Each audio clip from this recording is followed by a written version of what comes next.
Okay, so we're starting here with 100 molecules. You can see here, I'm calling them test molecules, and they're in a bounding box, but it's not possible to see what the actual size of the bounding box is. It doesn't have dimensions.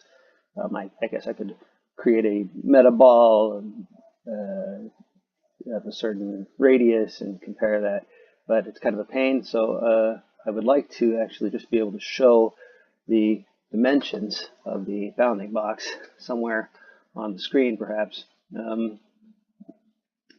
Uh, the center point of this model is off the screen.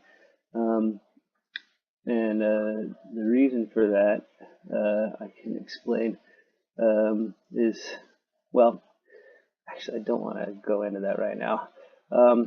It doesn't much matter. All of the molecules here are all the same size, which is because the level of detail is turned on. They're all far enough away that they're not being represented at actual size. Now, I believe that can be changed, but not within the context of this build. That's something that has to be done from the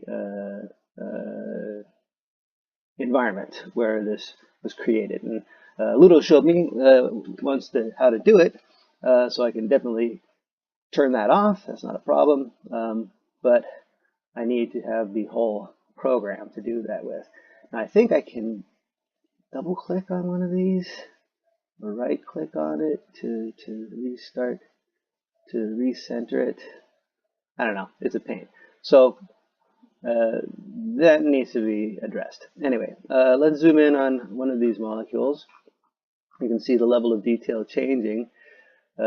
Very strangely, actually, these ones that are closer are actually looking smaller because the level of detail has become more accurate because they're closer to the camera. So as I zoom in, it's almost got an inverse kind of perspective. Now, here's a water molecule that I created using carbons as the hydrogens, and I don't like that because it looks dumb.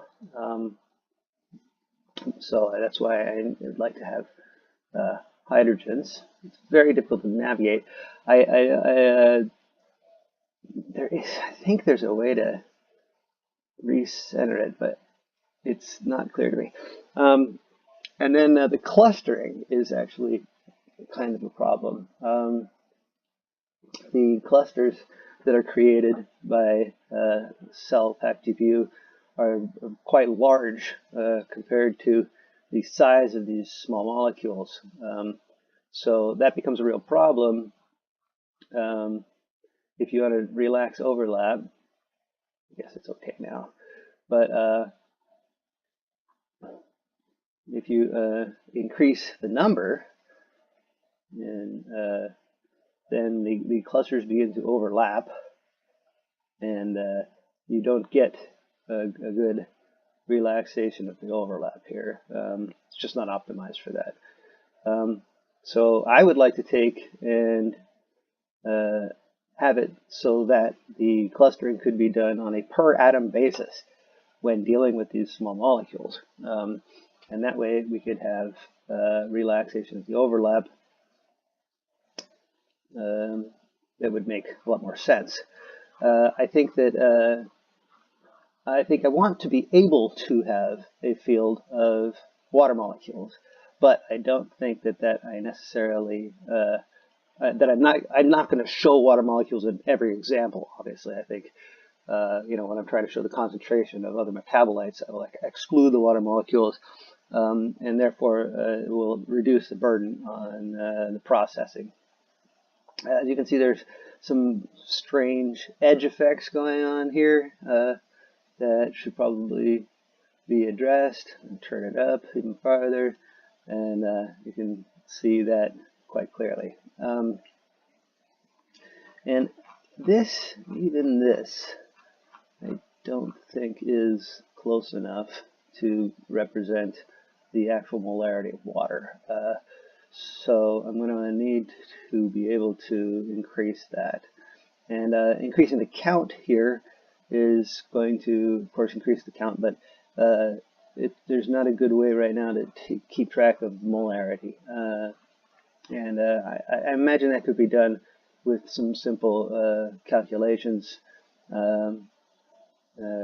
Just instead of entering a count, you can enter a molarity, and then it can use the size of the bounding box to calculate the count that's required based on that molarity. That seems to me a very straightforward thing to do. Now, I'm no expert.